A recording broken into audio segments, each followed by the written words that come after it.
नमस्कार, आप देख रहे हैं नेक्स्ट 9 लाइव और मैं हूं आपके साथ अंकिता मिश्रा। आकांक्षा दुबे के मामले में एक के बाद एक बड़े खुलासे सामने आ रहे हैं।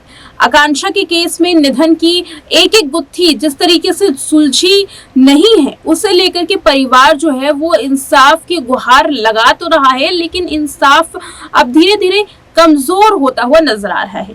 फिलहाल आपको बड़ी रिपोर्ट बता दें कि आकांक्षा दुबे के मामले में जो बड़ी अपडेट सामने आई है वो ये है कि आकांक्षा के जो कपड़ों की रिपोर्ट आनी थी, यानी कि जो कपड़ों की जांच हुई थी फॉरेंसिक लैब में, वो रिपोर्ट आ चुकी है। हालांकि उस रिपोर्ट में क्या रिपोर्ट में कहा गया है इस बात का खुलासा नहीं हुआ है, लेकिन पुलिस ने इतना जरूर बताया है कि अब इस रिपोर्ट के आधार पर 4 लोगों के डीएनए टेस्ट लिए जाएंगे, यानी कि 4 लोगों के डीएनए करवाए जाएंगे। डीएनए करवाने के बाद जो नतीजा निकलेगा, जो परिणाम निकलेगा, वो ये साबित करेगा कि आकांक्षा दुबे के आखिरी वक्त में वो फंदा कौन लेकर के आया था। आकांक्षा ने जिस कपड़े से अपनी जान ली थी, आखिर वो कपड़ा किसका था, कौन लेकर के आया था। इसमें बहुत सारी चीजें होने वाली है। बताते चले कि सबसे पहले तो फिंगरप्रिंट की जांच भी होगी, क्योंकि अगर कपड़ा किसी दूसरे शख्स के द्वारा लाया गया है तो उस कपड़े पर फिंगरप्रिंट भी होंगे, जिसकी जांच की जाएगी या हो चुकी होगी। फिलहाल अभी पुलिस इस पूरे मामले में कोई भी अंदरूनी तौर पर खुलासे नहीं कर रही है।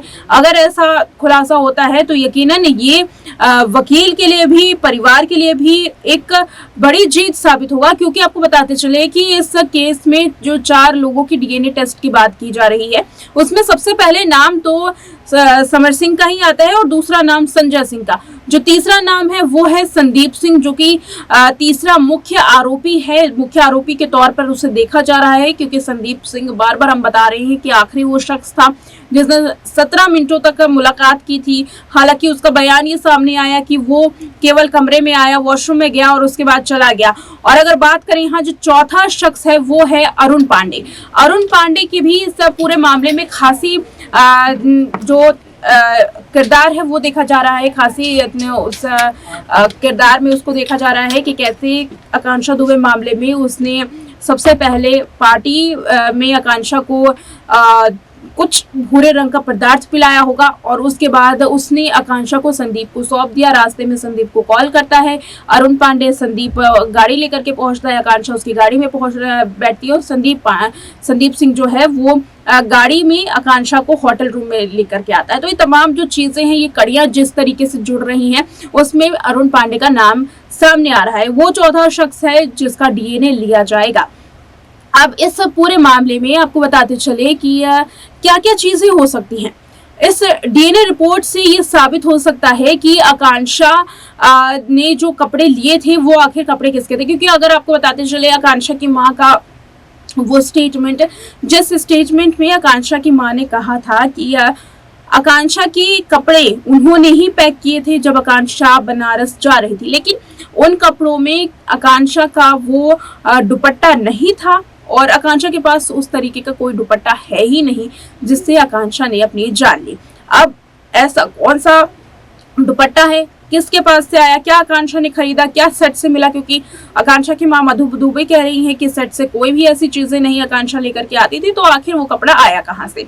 और आपको बताते चले कि इस बीच जो एक चौंकाने वाला खुलासा और हुआ है, एक दावा है यहाँ वकील शशांक शेखर त्रिपाठी का, ये भी काफी अहम साबित हो रहा है। दरअसल आकांक्षा दुबे के मामले में पोस्टमार्टम को लेकर के काफी ज्यादा जिक्र किए गए।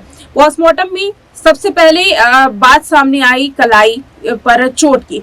देखिए, अगर हम इसको तफ्तीश से समझने की कोशिश करें तो सबसे पहले आकांक्षा केस में पुलिस कहती है कि आकांक्षा ने शराब का सेवन किया था, इसलिए आकांक्षा लड़खड़ाते हुए आ रही थी और वो अपने आप पर काबू नहीं पा रही थी। हालांकि जब पोस्टमार्टम रिपोर्ट सामने आई तो आकांक्षा के ब्रीदिंग में कोई ऐसी बात नहीं निकली और ना ही पेट में आकांक्षा के शराब निकली है। आकांक्षा के पेट में कुछ भी नहीं निकला, केवल भूरे रंग का पदार्थ निकला था। और अब उसी भूरे रंग के पदार्थ पर बड़ा दावा किया गया है। आपको बताते चले कि भूरे रंग के पदार्थ को लेकर के आकांक्षा के वकील शशांक शेखर त्रिपाठी का दावा है कि उसी भूरे रंग के पदार्थ की वजह से आकांक्षा की श्वास नली धीरे धीरे बंद हुई होगी और आकांक्षा की जान चली गई।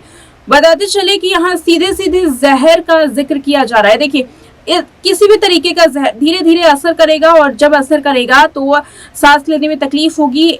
जिस व्यक्ति ने उस केमिकल को लिया है, या यूं कहे कि उस जहर को लिया है, उसकी धीरे धीरे करके जान चली जाएगी। तो यहाँ दावा ये किया जा रहा है कि जब आकांक्षा दुबे पार्टी में गई थी, उस वक्त ही उस भूरे रंग के पदार्थ को उन्हें दे दिया गया था, ताकि पार्टी से होटल रूम तक आने के बीच में आकांक्षा की धीरे धीरे करके जान चली जाए। और ये दावा इसलिए किया जा रहा है क्योंकि आकांक्षा के पेट में जो भूरे रंग का पदार्थ मिला, उसके अलावा आकांक्षा के पेट में कुछ भी नहीं मिला, ना तो पानी मिला, ना तो उसके पेट में खाना मिला। जबकि यहाँ पर आकांक्षा एक ब्रेकअप पार्टी में गई थी, जहाँ 11,000 रुपए का खाना मंगवाया गया था। अब वो 11,000 रुपए का खाना किसने खाया, क्योंकि बिल तो आकांक्षा ने ही पे किया था। और उसके बाद आपको बताते चले कि अगर उस तस्वीर को देखा जाए जिसमें आकांक्षा का शव नजर आ रहा है, तो तस्वीर में साफ ये देखा जा रहा है कि आकांक्षा के जो पैर हैं वो टिके हुए हैं जमीन पर, और जो आसपास बेडशीट है जहां वो बैठी हुई है वहां सिलवटें नहीं आई। मानो इस तरीके से आकांक्षा को बैठाया गया और उसके बाद जानबूझ करके फंदा उनके गर्दन में लगा दिया गया।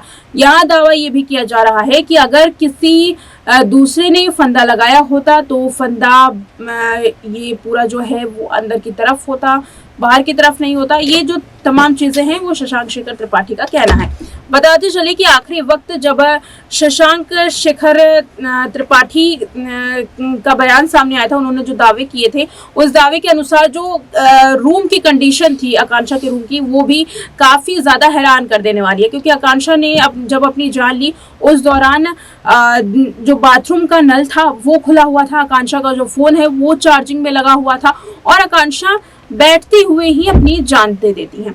वाकई काफी बड़े जो दावे यहाँ किए गए हैं, सबसे पहले कपड़ों की रिपोर्ट आ जाना, और दूसरा दावा जो यहाँ पर भूरे रंग के पदार्थ को लेकर के किया गया है कि वो जहर था, और आकांक्षा की श्वास नली धीरे धीरे उसी के वजह से बंद हुई थी। ये जो दो बड़े दावे हैं वो इस पूरे मामले में अब एक और तस्वीर को गढ़ते हुए नजर आ रहे हैं। फिलहाल वक्त है अब उन चारों की डीएनए रिपोर्ट की आने का। आपको बताते चले कि पुलिस जल्द ही कोर्ट में अर्जी दाखिल करके चारों के डीएनए टेस्ट को कराने की मांग कर सकती है।